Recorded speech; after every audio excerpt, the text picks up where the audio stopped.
Welcome back, everyone. I'm joined now by two people who are very much involved with helping those in need in our community.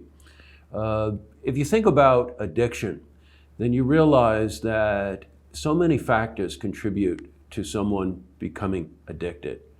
And in a time like this, when we're sheltered, when there's a lot more loneliness going on, a lot more insecurity going on, it just makes sense, and you can see why it would be ramped up that people would be more desperate than they would.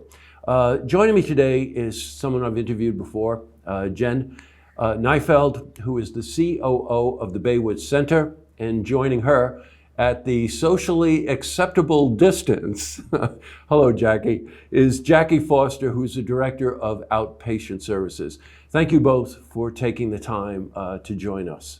Jen, I'm going to start with you. Let's just give our viewers just a little bit of a background on Baywood Center. Okay, well, the Baywood Center is located on Bay Road in Queensbury. We are a substance abuse outpatient clinic. We serve about 190 to 200 clients. That's about what our census runs. We provide intensive services 5 days a week, as well as non-intensive. We have groups that are directed toward gender specific, very specific needs that our clients appear to have at the time. Our clinic is very much client driven. We really tailor our services around what the clients need. We don't set ourselves in any set footprint necessarily. And we've had to be very creative lately with the opioid crisis. And now we're seeing more cocaine coming into play. Some meth is coming down the pike. So we're having to be a little more creative and do some treatment outside the box. We do have a counselor that goes out to the rural areas. She is usually out 5 days a week, so we are trying to reduce the barriers of people coming into the clinic. We also have a certified recovery peer advocate that's extremely busy right now, helping other people connect with some of their other barriers, getting hooked up with DSS or getting their food stamps, getting a babysitter, things of that nature. So we're very, open-minded. Jackie always says, Jennifer never says no. So I'm always taking on new things. And the team here at Baywood is exceptional. I mean, they rise to every single challenge that we've met. Oh, you know what? I can vouch for that firsthand for the number of times that we've been there. Hey, Jackie, when you think about the number of contributing factors when someone actually becomes addicted, sometimes, if for any number of different reasons, in a time like this, do you really sense a real sea change? I mean, it would almost seem to me that people would really need to reach out more than they would if they felt that they could just hop in the car and come over, if you know what I mean, right? Yeah, absolutely. So we've seen a lot of clients who have been very grateful for the fact that we're still offering services. Many clients, as you've said before, feel very isolated right now.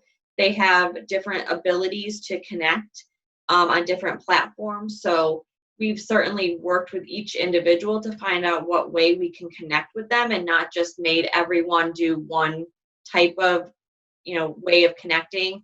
So our counselors are working on the phone, they're working on the telehealth, the video platforms. They're also working in terms of just meeting people outside if that's what someone needs. But we've certainly noticed a huge uptake in people with feelings of isolation, desperation, not knowing when this is going to end. So it's certainly been something that people are struggling with. And a lot of them are grateful that we've continued to offer those services and the ability in group on, a video platform to still connect with the people that they've become, friends with and wouldn't otherwise have a way of connecting with right now. They're connecting through the video groups that we're doing with them. Yeah, and I remember this, Jen, from when we were there. Yeah, it takes a certain amount of courage to finally just look in the mirror and go, I think I better deal with this. But you need a community. You need help. You need support because you can get out there and feel pretty lonely. The steps, as I recall them, are evaluations, right? I remember that term. And are you able to meet the needs of an evaluation right now? And how are you doing that? Like someone needs your help, they're going to call or they're going to contact you. How can you help them in that first step of evaluation?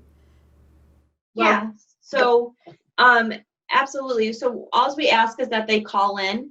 Once they call in, we'll get all their information, and they're being scheduled because we're now doing them either over the phone or on TheraLink is the platform that we're using. We're getting them right in. Most of them are either same day or next day, where before they, might have been booked out a day or two. At this point, someone's calling in, we're trying to give them that help right then and there because we have the ability to do it now. And we don't have to schedule a time for them to actually come in. So we're still absolutely evaluating people and getting them started on their path here. And honestly, we're doing it much faster than we were before. Well, I wouldn't have thought of that. One of the times that we were there, I noticed how valuable the sessions were. Again, you're not alone. You're in a room with a counselor and you're in the room with other people who really do need to help each other. How are you handling the sessions, Jen? Well, my big philosophy has always been, and I've said this to you before, I can't do this alone, but we can do this together. So now with our sessions, it's a little tricky. I know with the individual sessions, it's not so bad, but with the group sessions, I think just being able to see their peers in the group through TheraLink, it's some connection.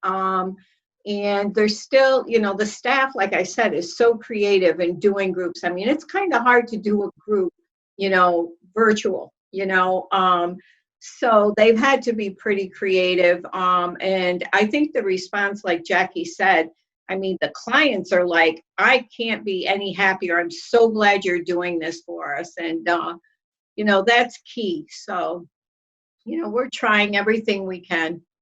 Yes, I bet you are. How about high-risk clients? Are you able to reach out to them, Jack? Yeah, absolutely. So we are monitoring each of them. We have a list of, those clients who we think are high risk on our end. And we have a policy right now where we're reaching out to each of them in the beginning of the week and then at the end of the week. And if they need something in between, we're obviously offering services all week long, but we're making sure that we're checking in with them beginning and end of the week and making sure they're okay. And utilizing, Jennifer mentioned, we have a peer advocate. We're definitely utilizing our certified peer advocate a lot with those high risk people, because part of being high risk means that there's sometimes a lot of barriers or a lot of, other outside circumstances going on with that person that are still existent even when there's a pandemic going on. So we're utilizing multiple counselors, we're utilizing our peer advocates, we're utilizing our group skills and treatment, as Jennifer just said, to help reach those people right now and make sure that they're still connected and we still know that they're okay. Wow, you're really doing amazing work. You really are. Any message you would like to send out to our viewers? Well, we'd like everyone to know that the Baywood Center is opened. I do have a full-time staff at the front desk. Very committed to being there every day. We can be reached by phone. We're still doing intakes, admissions, evaluations. We have our psychiatrist also using telephonic and telehealth. So we're able to continue providing MAT services. So all of our services are still continuing, just a little differently, virtually instead of in person. I don't know if Jackie wants to add anything. I don't think there's much to add. The only thing I would maybe add is just that we can't, wait to get back to normal and, and maybe utilize some of the skills that we've been forced to use and learn, but just use them in a different way when we're back to normal. Wow, it really is an honor to talk to both of you. These are very, very challenging times, and when you think about your clientele, it's very challenging, even more challenging for a lot of them, and you just are really rising to the occasion. By the way, all the information about how to contact you will be on the screen, so that people who hear about this, and if you need help yourself, if you know anybody that needs help, don't delay. These are very challenging times. Reach out to Baywood Center. As you can tell, they're there to help. All right, ladies, thank you very much for joining us today, and stay safe. Thank you. You too, Jesse.